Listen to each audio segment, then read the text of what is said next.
July 9th, 2022, Turtle Island, Fiji. A butler stands at the door of a luxury villa, knocking again and again. No answer. Just the day before, a newlywed couple had checked in, full of excitement. But now, something feels wrong. When the staff finally unlocks the door, they find a nightmare inside. Christe Chen is lying dead. Her husband, Bradley Dawson, has vanished without a trace. Turtle Island is not just another resort. It's one of the most private and expensive in the world. Only 14 villas, private beaches, personal butlers, celebrities, millionaires, even royals come here to relax. It's a place built for romance.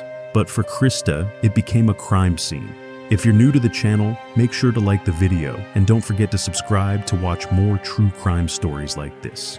She was 36 years old, raised in Memphis, Tennessee, by a loving Chinese-American family. She was kind, energetic, and full of life. She worked hard to become a pharmacist, earning awards and building a respected career. In 2021, she reconnected with Bradley Dawson, an IT worker at a nonprofit. 3 months into dating, they got married. Christe planned the whole wedding in less than a month. She was glowing with happiness. Before the trip, she told her neighbor, "I'm going to paradise." She didn't know that paradise would be her final destination. The day after they arrived, Christe and Bradley didn't show up for breakfast. At first, no one worried. The "Do Not Disturb" sign was on the door, and staff assumed the newlyweds just wanted privacy. But by lunchtime, something felt off. They still hadn't come out, and guests nearby had reported loud arguments coming from their villa the night before, yelling, and a woman's voice screaming. The butler grew concerned. He knocked several times, but got no response. Finally, using a spare key, he entered the villa. Inside, everything was broken. Blood across the bathroom floor, a shattered window, a broken toilet lid. Christe's body was found crumpled between the toilet and the wall.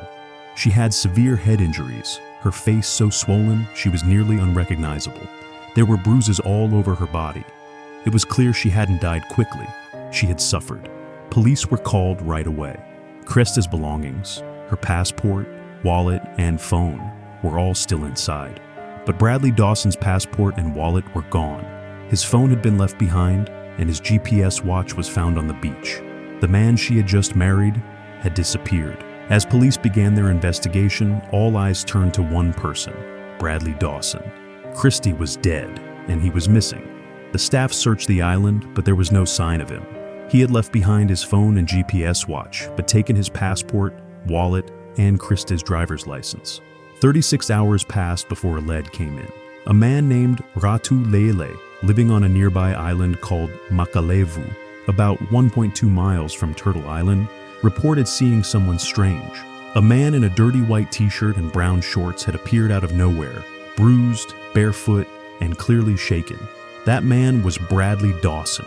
He said he had kayaked across the ocean in the middle of the night, but there was no kayak found anywhere. He claimed he had left Christe at the villa after an argument and came here to calm down. He told Ratu, "We had a fight, that's all." Police arrived quickly. They found Dawson holding over $1,000 in cash, Christe's credit card, and his passport. He was taken back to Turtle Island and arrested for murder, but the story was far from over.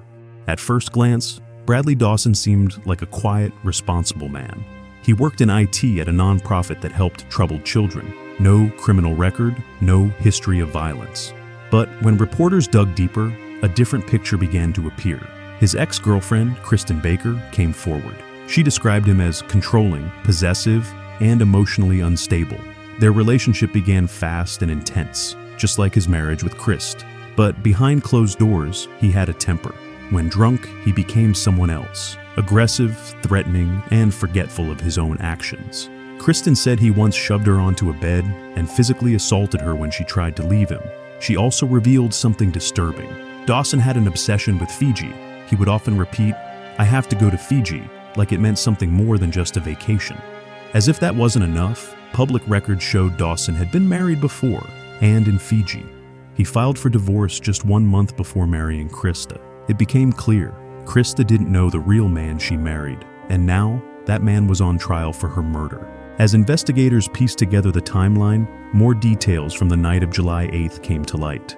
That evening, Christe and Bradley attended a party at the resort called Family Fun Night. At first, they were enjoying themselves. dancing, laughing, and drinking. But witnesses noticed something shift. Bradley became drunk and started flirting with other women. Christe looked upset. The tension between them was obvious. They left the party around midnight, but the fight didn't end there. Guests in the nearby villas reported hearing shouting, things being thrown, and a woman's cry of pain, followed by a loud, heavy impact. Then, silence. Dawson later claimed that they argued. Both had been drinking, and Christe pushed him first. He said he tried to hug her, but she rejected him. He described a scuffle that moved from the bedroom to the bathroom, where things got physical. He admitted to panicking and leaving the villa, but insisted her death was an accident. But the crime scene told another story, one that looked far less like an accident, and much more like rage. The bathroom where Christe's body was found looked like a war zone. Blood on the floor, a shattered window, a broken toilet lid. Investigators believed that the toilet lid wasn't just broken. It was used as a weapon. Christe had been struck in the head with blunt force, leading to a fractured skull and internal bleeding. This, they confirmed, was the cause of death. Dawson claimed he left the villa after their argument to cool off and didn't realize how badly she was hurt. But if that were true, why didn't he call for help? Why did he take her ID and credit card but leave his phone behind? And how did he end up on another island with bruises, barefoot, and rambling about an argument? To make things worse, after initially confessing, Dawson refused to sign his statement. Later, he denied everything. He also tried to avoid giving a DNA sample, cooperating only after a court order. The story he told kept changing. But the blood, the bruises, and the silence from that villa spoke louder than any words. This wasn't a simple argument. It was murder. When Christe's parents received the call, they thought it was some kind of mistake. Just days earlier, they had spoken to their daughter. She was excited, full of joy, and looking forward to her new life. They had even paid for the honeymoon, a gift to celebrate her happiness. But now, they were being told she was dead. They rushed to Fiji, hoping for answers. What they found was worse than anything they could have imagined. Christe's body was so badly beaten, the hospital advised against flying her remains home. Her face was swollen beyond recognition. Out of heartbreak and pressure, her parents agreed to have her cremated in Fiji. They brought her ashes back to the United States, not their daughter. But later, a former New York medical examiner said that advice was wrong. Christe's body could have been brought home in a sealed casket for a full autopsy. Instead, valuable forensic evidence was lost forever. For Christe's family, this wasn't just a death. It was betrayal. They gave her away in marriage, expecting love. But what she got was a grave in paradise.